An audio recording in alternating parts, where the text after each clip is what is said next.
I watched my best friend's granddaughter's head snap back as her husband's hand connected with her face.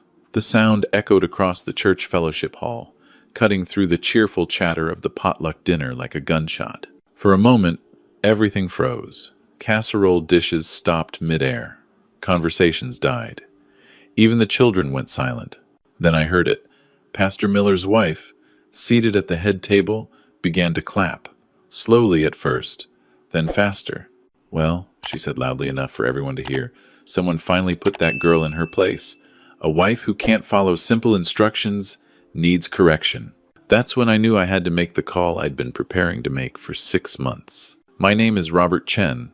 I'm 67 years old, and I spent 40 years as a family law attorney before I retired. My best friend Michael died 3 years ago from a heart attack, and on his deathbed, he made me promise something. "Bobby, please watch over Sarah. She's all alone now. Her mother's gone, and I worry about that husband of hers." Sarah was 28, a kindergarten teacher with the brightest smile you'd ever seen. At least, she used to have that smile. The one I saw now was cautious, controlled, like she'd learned exactly what facial expressions were safe. Her husband, Pastor David Miller, was 35 and ran the largest evangelical church in our town of Riverside Falls, Montana. 3,000 members every Sunday. His sermons were broadcast on local TV. The mayor attended his church. Half the police force sang in his choir. He was untouchable, or so he thought. The slap happened at the annual church harvest potluck. Sarah had been carrying a tray of her famous apple pie, Michael's recipe, the one his mother taught him. When David intercepted her near the dessert table, "I told you to bring the pecan pie," he said, his voice quiet but sharp. "Apple pie is for common people. How many times do I have to tell you that you embarrass me with your choices?" I was standing maybe 10 feet away, pretending to examine the selection of potato salads, but I was watching. I'd been watching for months. "I'm sorry," Sarah said softly. "I'll remember next time." "There won't be a next time if you can't follow simple directions." His hand shot out faster than I expected. The slap wasn't just loud, it was vicious, calculated, the kind that comes from practice. Sarah stumbled, nearly dropping the pie. Her cheek bloomed red immediately. She didn't cry out. She didn't even gasp. That's how I knew this wasn't the first time. The fellowship hall held about 100 people. Not one person stood up. Not one person said a word. They just stared, some with their mouths open, most looking away quickly. But David's mother kept clapping. "That's my boy," she called out. "Show them what biblical submission looks like. Wives, submit to your husbands as the Lord commands." A few people started nodding. Some of the older women murmured agreement. I watched in horror as the shock transformed into acceptance, into approval, into the kind of collective delusion that lets monsters hide in plain sight. Sarah set the pie down carefully on the table. Her hands were shaking, but her face was blank, practiced. She'd learned how to disappear while standing right in front of everyone. That's when I reached into my pocket and pulled out my phone. My hand was steadier than I expected. Maybe because I'd been planning this moment for half a year. 6 months ago, I'd started noticing things. The way Sarah flinched when David touched her shoulder at Michael's memorial service. The long sleeves she wore in 90-degree heat last July. The way she made excuses not to attend family gatherings anymore. The bruise on her wrist that she said came from carrying too many grocery bags. I'd seen those signs before. 40 years of family law had taught me to recognize the pattern. But I'd also learned that victims rarely leave before they're ready, and pushing them too hard too soon can make things worse. So I'd been patient. I'd been gathering evidence. I'd been building a case. And I'd been waiting for David to slip up somewhere public enough that I could act without putting Sarah in more danger. I'd prepared for this exact moment. I opened my phone and pulled up the group chat I'd created 2 months ago. It had 15 people in it. Sarah's cousins in Seattle, her college roommate in Portland, her former colleagues from the elementary school, Michael's brother in Denver, and most importantly, Detective Lisa Morrison, who I'd worked with on dozens of domestic violence cases over the years, and who'd recently transferred to our precinct. The message I'd pre-written 6 months ago was ready to send. All I had to do was add today's date and location, and press send. But first, I needed one more piece of evidence. I set my phone to record video, angled it casually toward the dessert table as if I were checking something, and pressed record. The camera captured everything. Sarah's red cheek, David straightening his tie with a satisfied smirk, his mother still applauding, and the crowd of churchgoers who were now returning to their dinners as if nothing had happened. I let it record for 30 seconds, long enough to show that no one was helping, that this was normal, that the entire community was complicit. Then I stopped the video, attached it to the pre-written message, and pressed send to all 15 people. The message read, "Emergency. David just hit Sarah in public at church potluck. Video attached. This is the moment we've been preparing for. I'm executing the plan now. Please do your parts as discussed." Timestamp: 6:47 p.m., the 15th of October, 2024. Grace Community Fellowship Hall, Riverside Falls, MT. Bobby. Within 30 seconds, my phone started buzzing with responses. Seattle cousin. On it. Calling now. Portland roommate. I'm in. Making the calls. Detective Morrison. Received. En route. ETA 12 minutes. Michael's brother. Finally. I'm calling the people we discussed. I put my phone back in my pocket and walked calmly toward Sarah. She was standing at the dessert table, pretending to arrange the pies into a neater display, her hands still trembling. "Sarah, honey," I said quietly, "I need you to come with me right now." She looked up, her eyes wide with fear. "Uncle Bobby, I can't. David will." "David isn't going to do anything," I said firmly. "But I need you to trust me, right now. We're going to walk out the side door, and we're going to sit in my car. And in about 10 minutes, some people are going to arrive who need to talk to you. Can you do that for me?" She glanced across the hall. David was talking to the mayor, laughing about something, completely at ease. He hadn't even bothered to check on her. "But my purse is—" "Leave it. We'll get it later. Please, Sarah. Trust me like you trusted your grandfather." At the mention of Michael, something shifted in her face. She nodded once, quickly, and followed me toward the side exit. We made it outside without anyone stopping us. My Buick was parked in the second row. I unlocked it and opened the passenger door for her. "Get in, lock the door, and don't open it for anyone except me or a police officer. Understand?" "Uncle Bobby, what's happening?" "Justice," I said. Finally, I closed her door and walked around to the driver's side. Before I got in, I pulled out my phone again and made one more call. This one to Judge Patricia Hendricks, who I'd worked with for 25 years, and who I'd contacted 2 months ago about Sarah's situation. She answered on the first ring. "Bobby, it happened. Public assault at the church potluck. I have it on video. Multiple witnesses. Detective Morrison is en route. Can you have the emergency protective order ready?" "Already done. I've had it drafted since our last conversation. Just needed the incident. I'll have it signed and ready by the time Lisa gets there." "Thank you, Patricia. Thank you for not giving up on her. Too many people would have looked the other way." I hung up and got into the car. Sarah was crying now, silently, tears streaming down her face.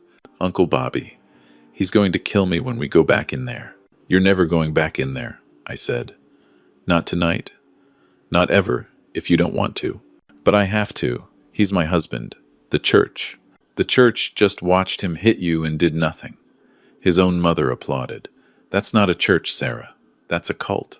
She stared at me, her mouth opening and closing like she wanted to argue but couldn't find the words. "I've been building a case for 6 months," I told her. "Ever since I saw that bruise at the grocery store, and you told me you bumped into a door. I didn't believe you, so I started documenting everything. Every time you canceled plans, every long-sleeved shirt in summer, every excuse. I reached out to your friends and family, everyone who loves you. We've been waiting for David to make a mistake somewhere public enough that we could act. But the police won't do anything. David plays golf with the sheriff. The prosecutor goes to his church. Detective Morrison doesn't go to his church. She transferred here 3 months ago from Minneapolis. She specializes in domestic violence cases. And Judge Hendricks? She goes to the Presbyterian church across town. She's been waiting for a case like this for years. Sarah's phone started ringing. I could see David's name on the screen. Don't answer it, I said. He'll just keep calling. Let him. Every call is more evidence of harassment once the protective order is issued. Her phone rang 16 times in the next 8 minutes. Then I saw headlights pulling into the parking lot. Not one car. 3. Detective Morrison's unmarked Crown Victoria came first. Behind her was a marked police cruiser. And behind that was a silver Prius I recognized. That was Amanda Chen, my niece, who was a trauma counselor and who I'd briefed on Sarah's situation 2 months ago. Lisa Morrison got out of her car and walked toward my Buick. She was in her 40s, gray-haired, with the kind of weathered face that came from seeing too much darkness. But her eyes were kind as she approached Sarah's window. I rolled it down. "Sarah?" Lisa said gently. "My name is Detective Lisa Morrison. Your Uncle Bobby contacted me about 2 months ago regarding some concerns about your safety. He asked me to be ready in case something happened. Can we talk?" Sarah looked at me, then back at Lisa. "Am I in trouble?" "No, honey, you're not in trouble. But your husband is." That's when the fellowship hall door burst open and David came striding out, his face red with fury. He was followed by his mother and 3 church elders. "Sarah!" he shouted. "Get out of that car right now. You're embarrassing me in front of the entire congregation." Lisa held up one hand, her other hand resting on her service weapon. "That's close enough, Mr. Miller. Who the hell are you? This is a family matter. You have no authority here. Actually, I have all the authority I need. I'm Detective Lisa Morrison, and I'm here to talk to your wife about the assault I understand occurred inside that building approximately 15 minutes ago. We have video evidence and multiple witness statements." David's face went from red to purple. "That's my wife. I have the right to discipline her according to biblical principles. This is religious persecution." "Sir, what you have is the right to remain silent. I'd suggest you use it." His mother pushed forward. "My son is a man of God. He was simply correcting his wife's disobedience, as Scripture commands. This is harassment." The uniformed officer had gotten out of his cruiser now. I recognized him, Officer James Park, who I'd represented his sister in a divorce case 5 years ago. He'd been waiting for this moment, too. "Mrs. Miller," James said firmly, "I'm going to need you to step back." By now, people were starting to come out of the fellowship hall. The crowd was growing. Someone had their phone out, filming. Good. I wanted this public. Amanda had opened Sarah's door and was talking to her quietly. I heard Sarah's voice, small and scared. But everyone saw. They all saw, and no one helped. "They think I deserved it." "That doesn't make it true," Amanda said. "What he did is assault. It's illegal. It doesn't matter what his mother says or what the church believes. You have the right to be safe." Detective Morrison was reading David his rights now. He was screaming about religious freedom, about his rights as a husband, about how this was all a misunderstanding. But then Morrison said something that made him go silent. "Mr. Miller, I should inform you that we've also obtained a search warrant for your church office and your home computer. We received some very interesting information this afternoon from several women in your congregation who came forward after hearing about this incident. It seems you have a pattern of inappropriate behavior that goes beyond your wife." David's face went white. His mother was shrieking now. "This is a witch hunt. You're persecuting Christians. You'll all burn in hell." "Ma'am," Officer Park said, "if you don't calm down, I'll have to ask you to leave the premises." The church elders were huddling together, talking rapidly.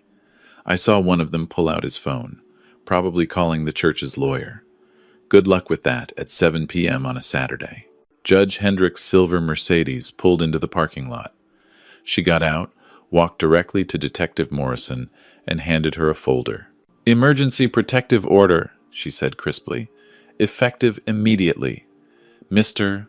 Miller is prohibited from coming within 500 feet of Sarah Miller, her place of employment, or any residence she occupies. He's also prohibited from any contact, direct or indirect, including through third parties, Violation is an arrestable offense. David was in handcuffs now, being loaded into the back of the police cruiser. His mother was still screaming. The crowd from the church had swelled to maybe 50 people, all watching, all whispering.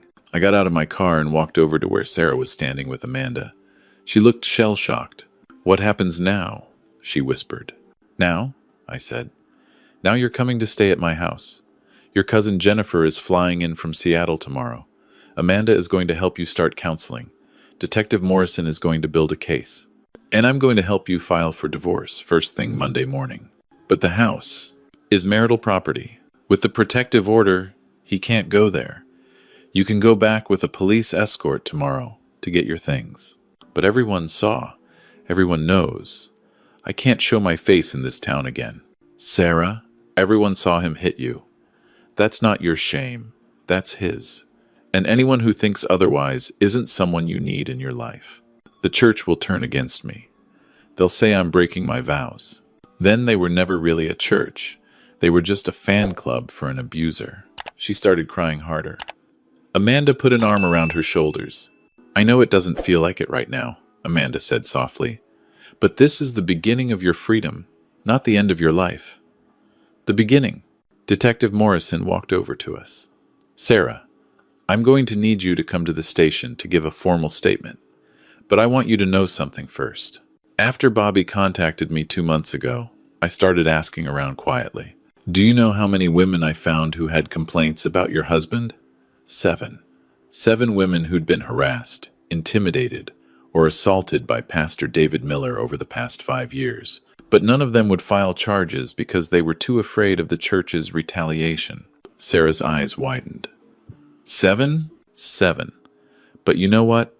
As soon as word spread this evening about what happened at the potluck, 3 of them have already called me saying they want to file reports now. They were waiting for someone to be brave enough to go first.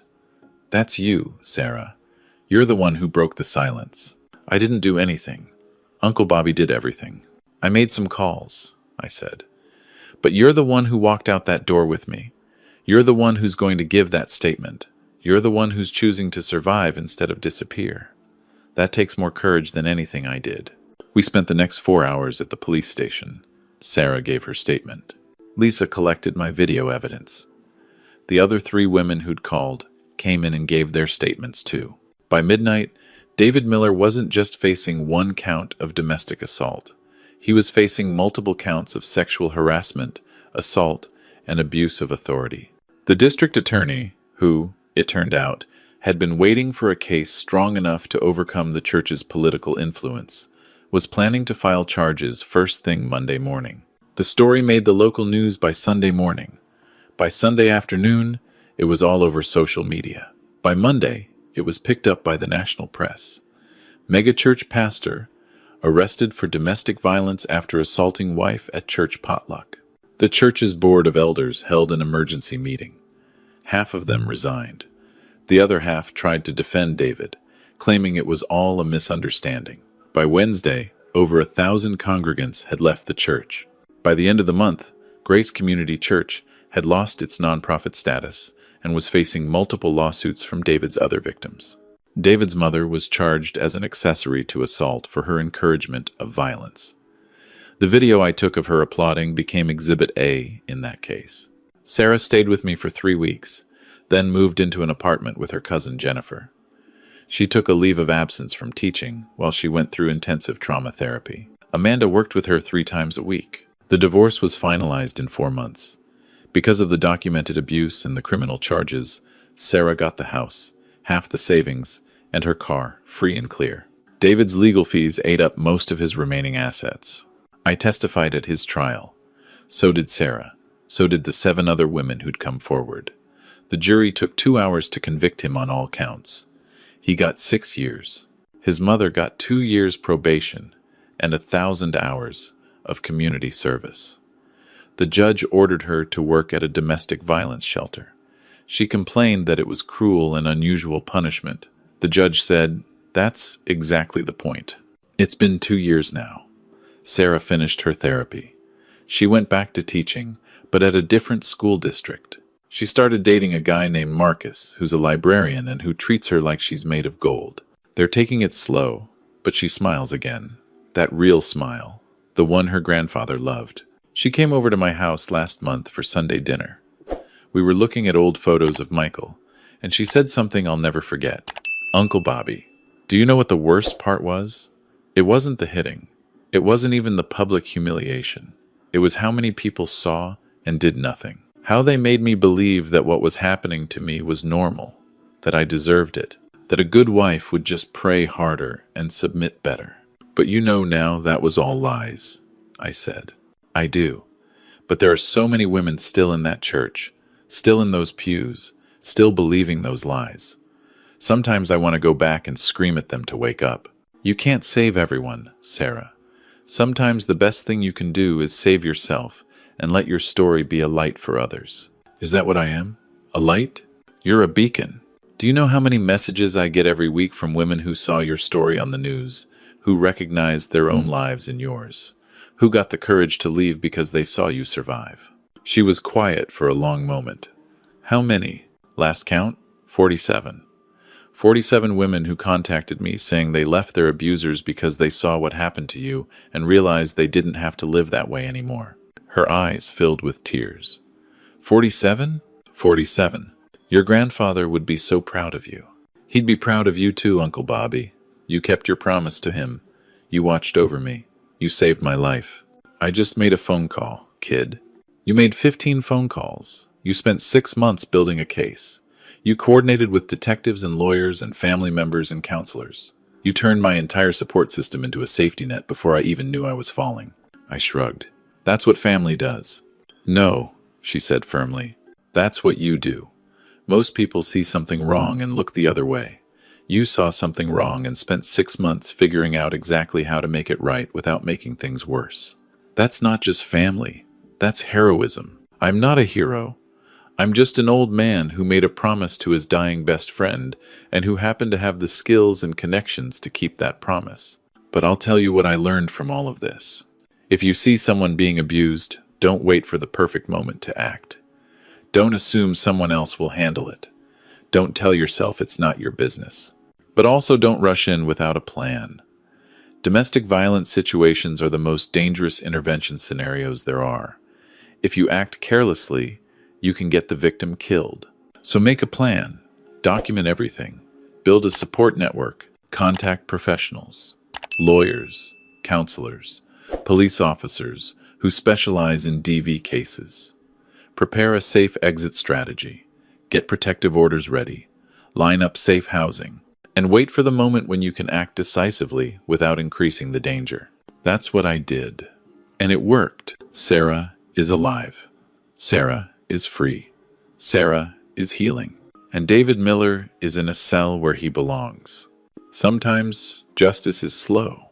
But if you're patient, if you're methodical, if you refuse to look away, eventually justice comes. The church that enabled him is gone. The community that protected him has scattered. The women he victimized are healing. And the girl who used to believe she deserved to be hit now helps run a support group for other survivors. That's the real victory. Not just stopping one abuser, but breaking the cycle that creates them. If you're reading this and you recognize yourself in Sarah's story, whether you're the victim or whether you're the person watching someone you love disappear into abuse, please hear me. You don't have to accept this. Violence is never discipline. Control is never love. Isolation is never protection. Real love doesn't leave bruises. Real faith doesn't defend abusers. Real family doesn't applaud when someone gets hurt. There is a way out. It might not be easy. It might take time, but it exists. And there are people waiting to help you find it. All you have to do is take the first step. For Sarah, that first step was walking out of that fellowship hall with me. What's yours going to be?